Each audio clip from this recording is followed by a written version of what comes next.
Good afternoon, everyone. Thank you so much for being with us today. Welcome to our monthly webinar put on by the Kentucky Psych Foundation, aiming to bring informed and empowered mental health voices to the public so that you can ask your questions and get your answers to important mental health topics. And this month, we have a very special Pride edition. Let me let one more in from the waiting room. Welcome. We have a very special Pride edition to talk about our LGBTQ mental health and concerns and hope facing and possibilities in our community. We're so excited you can be with us today. And our special guests are Dr. Holly and Dr. Clint. They are both licensed psychologists here in Kentucky, experts in their field, and we're so excited that they could bring their input and insights to us today. We do have a list of curated questions, and as time allows, we would love to have your questions in the chat as well. Just a reminder, you are welcome to keep yourself on mute and keep your video off, whatever makes you most comfortable. And if you do have a question, put it in the chat and we will answer that as time allows. Our session today is being recorded, so we also welcome anyone who is watching this later through our library on our website, and I would encourage you all to check out the Kentucky Psych Foundation's video library, which is ever growing on our website with a variety of mental health topics. So to get us started, Dr. Clint, could you tell us a little bit about yourself? What do you do in practice, and what does pride mean to you? A little bit about me. I am a licensed psychologist with Norton Children's Medical Group. I primarily see kids and adolescents with the occasional just postgraduate or graduated high school young adults. Um, for I do a lot of intakes, Mm, but individual therapy, some family therapy, behavioral consultation, um, autism screening, ADHD screening. Um, so I see a lot of kids great. throughout the year. In terms of what pride means to me, I would say Mhm. it's community. Mm, Community is how we got here, and community is how we're going to continue through the that is next so couple of true. years. That's going to get us. So, so true. Thank you, Dr. Clint. And now I know why you go by Dr. Clint. You see all those kiddos and it makes it easier, right? It's much easier to say Right, Dr. Clint than Dr. Nowicki. right. Dr. Clint Nowicki, but the kids know you as Dr. Clint. Mhm. Awesome. Or the And Lego guy, or the Lego the guy. Lego That's doctor. right. That's right, the Lego guy. And Holly, tell us a little bit about yourself, your practice, and what does pride mean to you? Absolutely. I'm Dr. Holly Brown. I use she, her pronouns, and I work with Compass Counseling and Psychology Services here in Louisville. I work primarily with adults, focusing on general psychology with an emphasis on LGBTQ affirming care and interpersonal trauma. And when it comes to what pride means to me, it is very much community, connection, belonging. I do think it's important to acknowledge where pride came from too, and the, Mm, need to, the first pride was a riot, right? Like asserting queer rights in a world that often is not welcoming to queer people. yeah. And I just realized I did not do my introduction. I'm Dr. David Pascal Haig. I'm a board member with the Kentucky Psych Foundation. I'm a licensed psychologist specializing in LGBTQ care, also working in non monogamy and kink communities to have an affirming practice. I'm also an assistant professor at University of Kentucky in counseling psychology. So I'm really glad that you could all be with us today.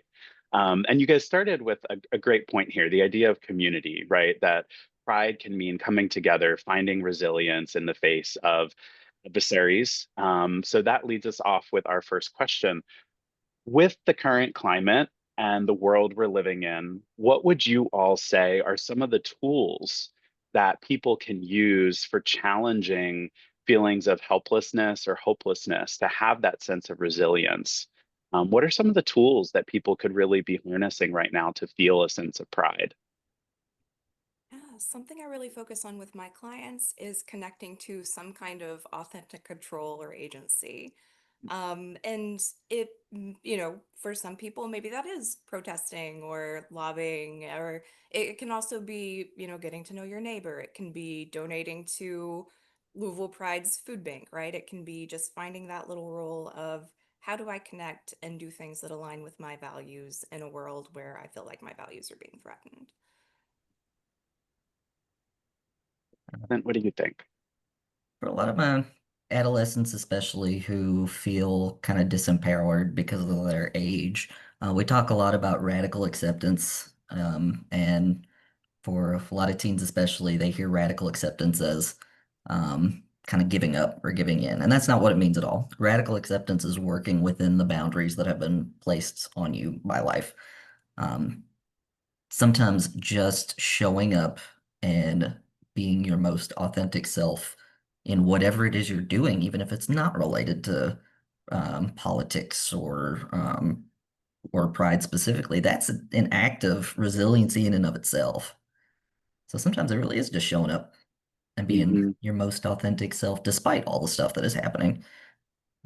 There are days where it's much easier to do things like protest and be in a community, and other days that you just need some solitude, and both are equally as important. I love that point. Like existence is resistance. Absolutely.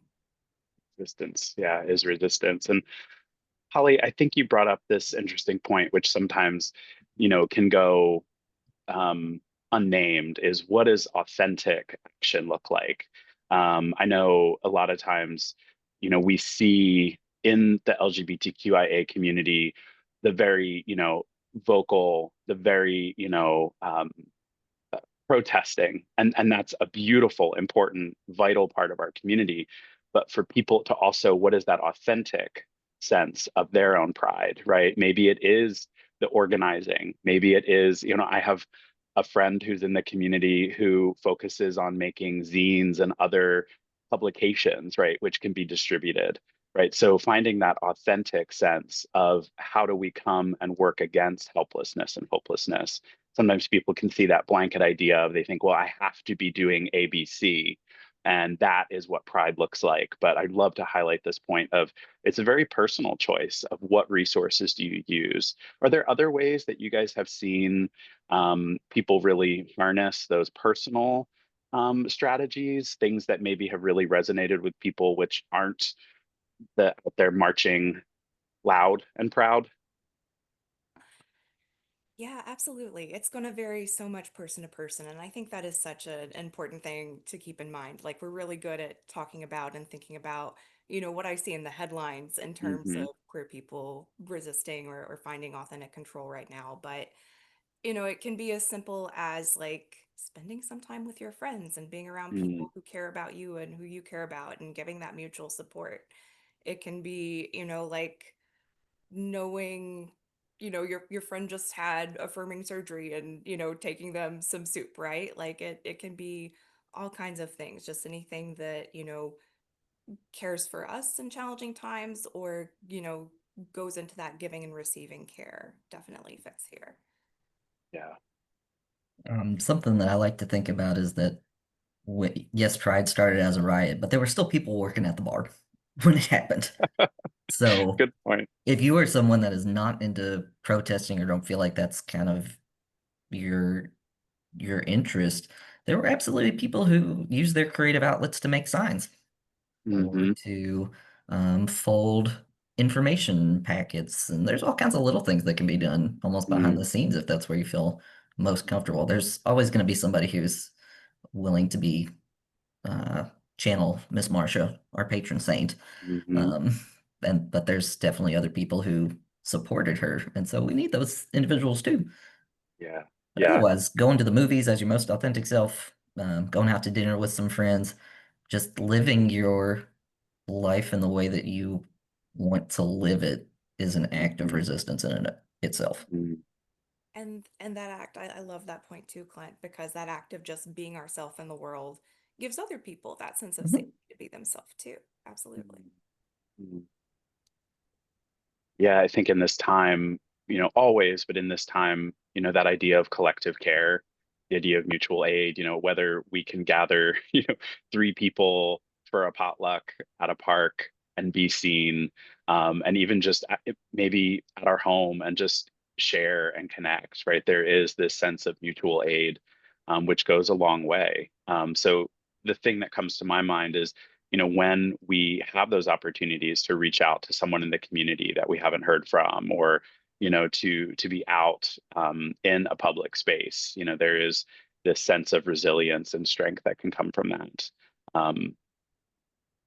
Want to move us to a parallel question. We're talking first about what can we do within the community to find joy or hope in these difficult times.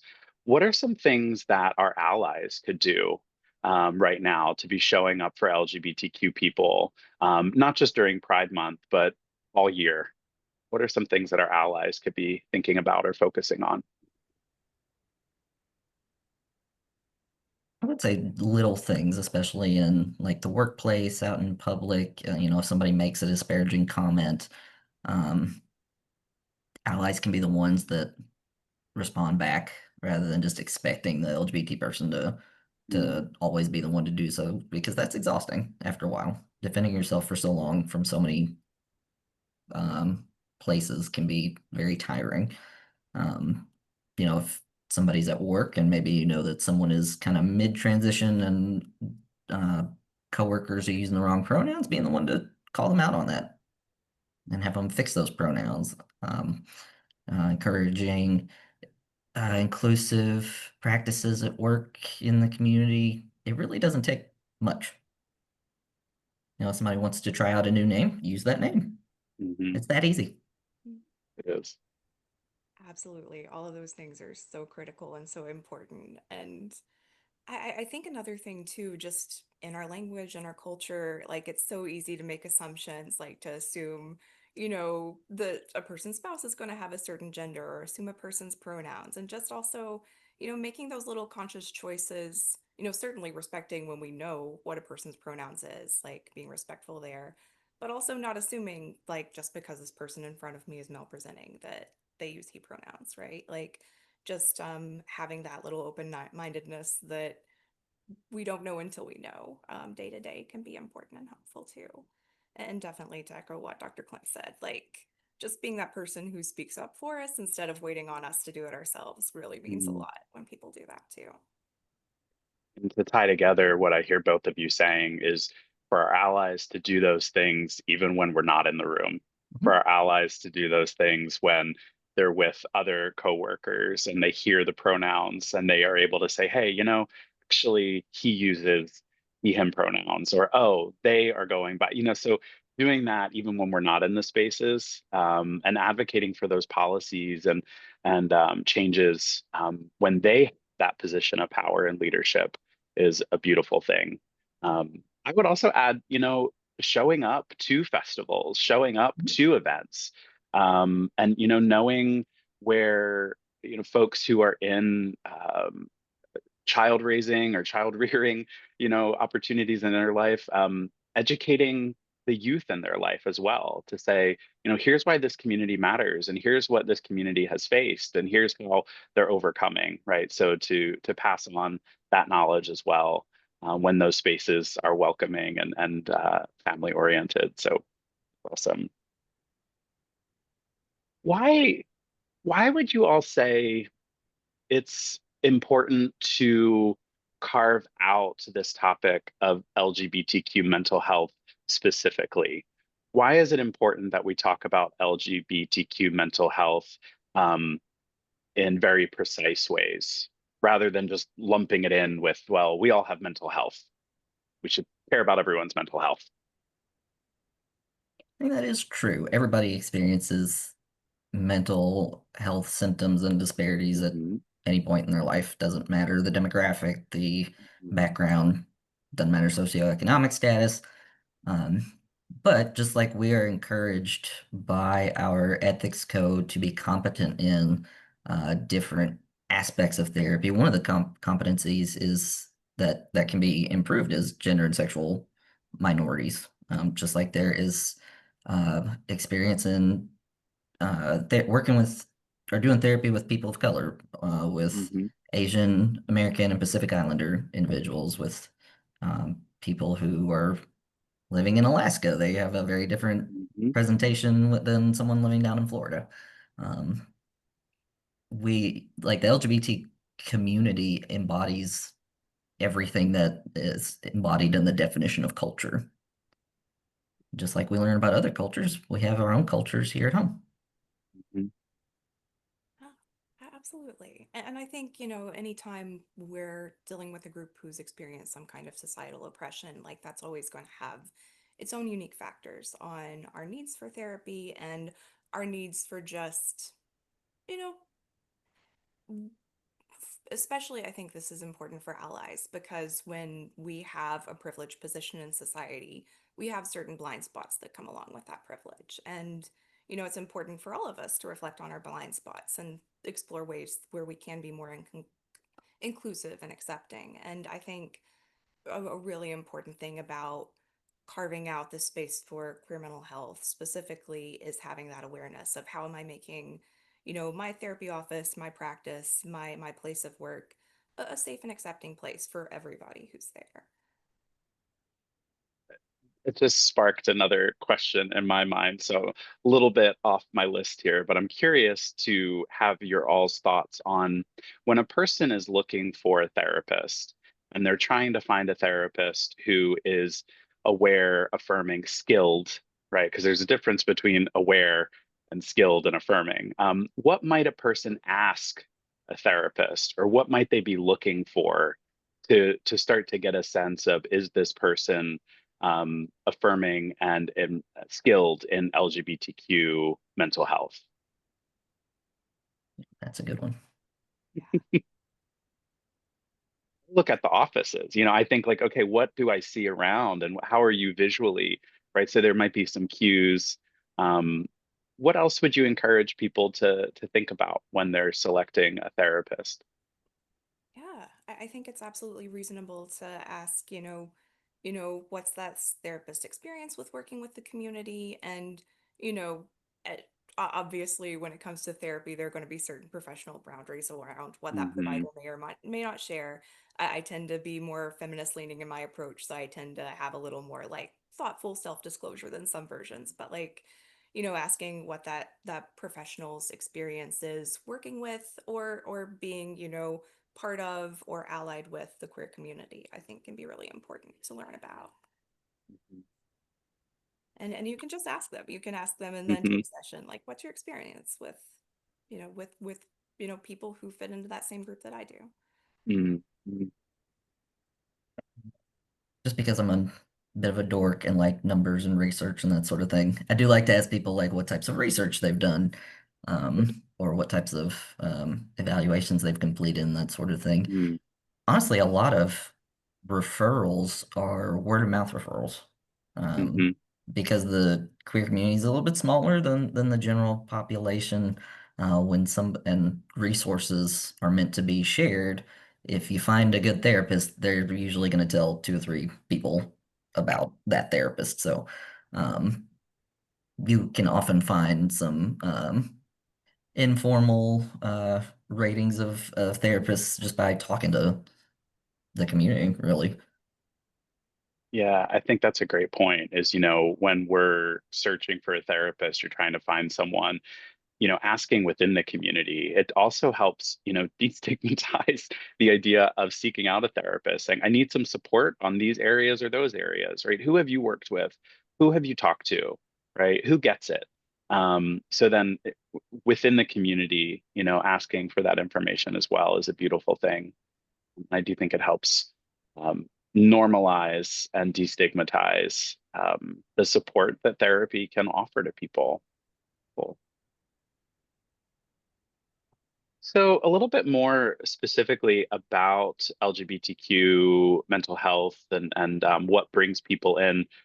What are some particular issues that can come up in therapy for LGBTQ people? Yeah, I want to start off by saying definitely the same issues that are going to come up for any other group, right? Of course. Thank you. Right. Um, but also like trends that I tend to see with my queer clients more so than the rest of my population. Um, Definitely family acceptance can be a big piece. Mm, Like there can be a lot of, different histories or traumas around like how affirming and supportive families have been. And I think also, certainly not exclusive to my queer clients, but like religious trauma is another big theme that can come up, or, Mm, getting certain messages that, you know, that weren't supporting and affirming in religious environments. I'd say for my adolescents, especially, it's politics. Um, what are you hearing? Mainly that they are exhausted about being kind of Mhm, the target of all these political leanings, mhm. and they don't Attacks. feel like they have anything that they can do about it, which realistically they can't because they're not of voting age yet. They will be, and I'm Mhm, excited for them to get there. mhm, We just have to get them there. I have noticed that with a lot of my cis kids, the stuff they bring in is pretty typical. mhm, Homework and friends and mhm, um, maintaining all their obligations after school, that sort of thing. With my trans kids, especially, it's scary stuff. Like, what if we need to leave the state? Like, mhm, can we do that in a very short amount of time? Or how can I get a driver's license if they get confiscated when you don't look like the the picture, like that sort of thing? Um, I think the thing that hurts me the most is that my queer kids often don't talk about the future because they don't feel like they have one. Luckily, many of them get to that point where they start considering the future. It just takes some time and support from the community and their important grown-ups to get there. mhm. And I think we just have to pause there for a moment to talk about the real exhaustion, the valid fear, and the way that this environment, right, is harming people, the way that the rhetoric, the the laws, right, we see Supreme Court decisions, right, this is directly harming people's psychological well-being. And for them to then to kind of go back to the idea of where do we connect with community, how do we find mutual aid and care, and how do we find more therapists and develop more mental health care that affirms and helps with that. But I just want to pause there for a minute. And, for anyone watching this, or anyone who's with us today, to just kind of know that anytime you can clearly ask, how are you really doing? I'm just going to listen, right? I'm going to just be here and understand what is giving you fear and validate and try to help you connect with resources. That's a beautiful thing to do. Um, it's been I don't even want to use the word scary. It's just been dark, but our community is strong. I do believe that. How have you all seen folks? How do I even want to put it? Pushing back, or fighting. How have you seen in these difficult times other professionals getting involved, or even clients taking on advocacy? What have you been noticing? Um, oh, that's a tough one. Mm, It's been certainly like, especially during the legislative season, it's mm, been a tough experience these last few years, but it really does mean a lot seeing all the folks who get up and go to the Capitol and speak out about that and make it clear like this is not mhm, what Kentuckians want, even if it's what our mhm, legislature keeps pushing. mhm. Yeah, thank you for sharing that. Um, Things that I've seen in other professionals have been kind of maintaining that supportive value, kind of despite um, what's going on legislatively, and not that in that they're breaking laws or anything like that, but just continuing to be open and affirming to everybody that Hmm. comes in. Hmm. Um, Yeah. Statistically, and I believe this came from a Harvard study, they found that to grow up to be a well-adjusted adult, it only takes one consistent adult in your life to grow up and be a consistent Hmm. adult yourself. And Hmm. so, at least from the therapist perspective, sometimes the therapy room is the only consistent place that they have. Be the And space. so maintaining that open, affirming space. And that doesn't apply just to therapy rooms. That could be a classroom. That can be Mhm. um, the office if for religious leaders. Forgive me, I Mhm. don't know what certain like dedicated spaces in religious Yeah. locations are called. Um, but Mhm. it's those maintaining that value in close personal connections is probably the most important thing that I've seen that people are consistently doing. Yes, Yeah. the outward stuff is great. I love the memes, the Facebook posts, etc. Um, it's the one-on-one support Mhm. that I think has the most impact on people. Yeah, Mhm. absolutely. And I love that point because that's something we all can do. We all can be there for each other, be, certainly for the kids, but that like having one connection makes such a big difference for anybody's mental health. And we Mhm. all can do that. Yeah. I'm And thinking I a will little say with bit. that, I'm Okay. sorry, Yeah. with No, go that ahead, Clint. research, it wasn't limited to queer kids. It was just kids in general.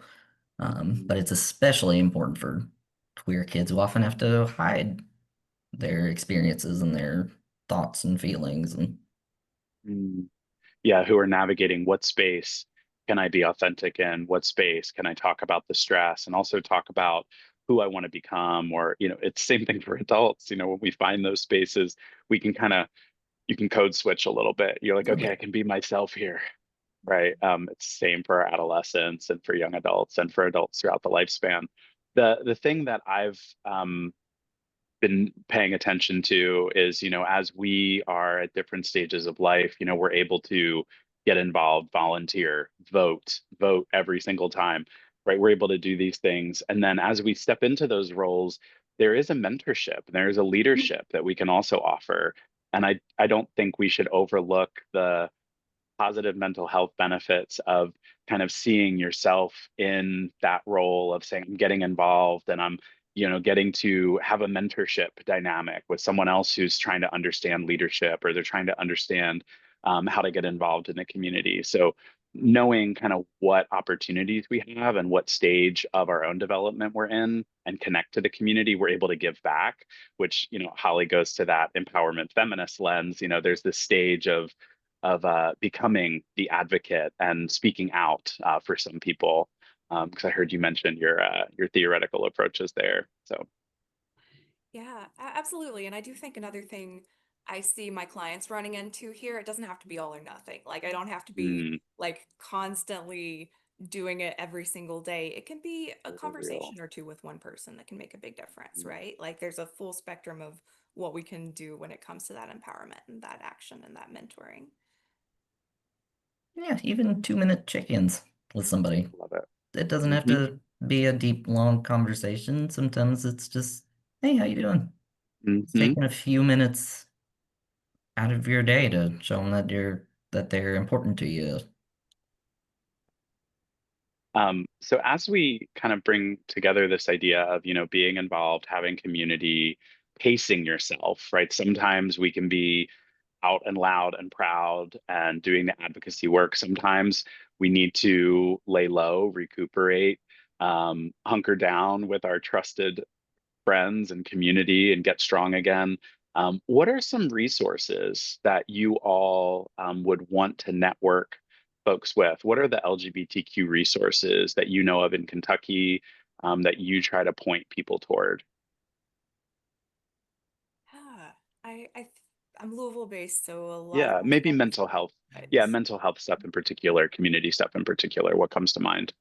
Yeah, I think Kentucky Health Justice Network is a good like website to point people to. They have like Mm-hmm. a list of like surgeons and doctors and therapists that folks have heard good things about and compiled Mm-hmm. together. So that's a good resource. I also think the Louisville Pride Foundation is a helpful organization. They have a food pantry that started up in the last year or so, and that's a great resource. But they also have like spaces to connect and, meet with other people and go to book clubs or go paint or just do things as with a group of affirming people. Mm-hmm. How about you, Clint? Sorry. There is the Lexington Pride Foundation. Mm-hmm. In the past, I want to say 5 or 6 years, don't quote me on the timeline. There's been a number of rural cities that have either passed fairness ordinances or they've kind of built their own pride-based entity. I believe in Moorhead, Richmond has their own pride celebration each year, and they're on year 2 or 3 now. I believe somewhere in Bowling Green area there might be something. A lot of the colleges have LGBT organizations and activities and that sort of thing.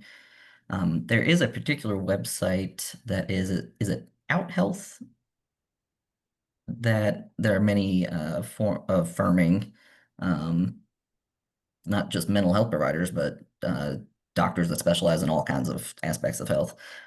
Chris reminded us the fairness campaign, You know we're gonna fairness.org. shout you out, Chris. Yeah, we got you. Absolutely. And the Fairness Campaign has like a running list of all Kentucky Hmm. Pride. So if you're looking for The a Pride place. in your area, it's a great resource. Mhm. Yeah, I would also encourage people to, check out the I call it the back channel stuff. Get on Discord, get on Instagram, look for the accounts that are posting about events, right? Posting things that might appear a little more underground, right? And you can get connected. I know here in Lexington, there's been a series of picnics in the park, right? And they're not widely publicized for a lot of, sometimes safety concerns, right? And it takes someone who's in the community to get connected. And then so when you do make that one connection, ask what else is going on, right? Yeah, we do have 30 plus Kentucky Prides now. We are seeing it. It's been an amazing a thing to watch. And I think, when you connect with one person in the community, continue to ask, where else are you connected? Where do you get involved? And then being able to do those pieces of mutual aid, being able to share, okay, here's the food pantry where, you know, we're able to go and I'm able to show up with my spouse and be myself. And, I'm not, put out in any way. So when we have these resources, share those resources is an important thing that I always direct people to consider.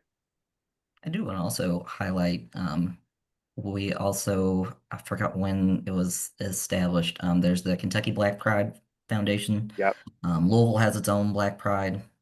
Uh, I think it's a chapter of that. Louisville Youth Group is specifically for kids and adolescents. I think they will take individuals into the early 20s, but they also have meetings that are specifically for people of color. They have groups that are specifically for trans kids and teens, but then they also do fun stuff like go to the park, go bowling, have a prom, have a dance, go to the movies. Just fun stuff. Just being together. We can't, you know, overlook just how much sometimes being with friends and being in community can make a difference for all of our mental health, but especially during, Pride season. My favorite is, Pride is a month, but Pride is all year. So staying connected. I am wondering if what other words of advice would you all like to share, or other important things that are standing out to you about LGBTQ mental health or advocacy? Is there anything else you'd like to share? Hmm. When I think about the themes in terms of the people I work with, I can't understate how important it is to find connection. Maybe that's through an organization, maybe that's through a friend group, but when I think of like the people I've worked with who, I'm really seeing coming into their own and really seeing them get to a place where they're doing better in a lot of ways. It often, I'd love to give myself more credit here, but really it boils down to them seeking out and getting that social connection. It makes such a big difference. So I really encourage folks, whether you're part of the queer community or not, prioritizing that connection with a group of people you trust and care about and can be yourself with matters so much. I would say my advice, or I read this quote somewhere that I absolutely love. It is that sometimes when it feels like you've hit a brick wall, that means it's time to stop and rest. Mm, If we gave 100% to everything every day of our life, that would be our norm, and that is not a norm for anybody. So I would stress the importance of being connected to people, but also taking some time just for some fulfilling solitude, to relax, to do things that you enjoy. Um, Again, that in and of itself is an act of resistance, because often we're being scared into being frozen, I guess. And so continuing to do the things that maintain fulfillment and connection can keep us from getting stuck, I guess. Yeah. Knowing when to rest and then coming back to that queer joy, Mhm. queer happiness, and it's okay to rest. Hunker down sometimes and be ready for the next day. I am just so thankful to you both. If there's any questions from the audience, you can put those in the chat. I'm going to give just a quick little blurb for the Kentucky Psych Foundation. We are this year focused on our monthly public education webinars to bring topics that are relevant to our community, to bring expert voices on mental health and destigmatizing mental health care. So if you have a topic that you would like us to cover, please go to Kentucky Psych Foundation's website. There is a suggestion page, or you can contact us directly if you have a topic in mind or a speaker you would like us to bring. All of our videos are available after our live broadcast on our website, so please feel free to check out the library for a growing library and list of wonderful topics. We'll be back in July with another public education webinar. And if this talk resonated with you, please feel free to share it. Find out more about Kentucky Psych Foundation, ways to support us, and ways to give on our website. Thank you all for being with us. Dr. Holly, Dr.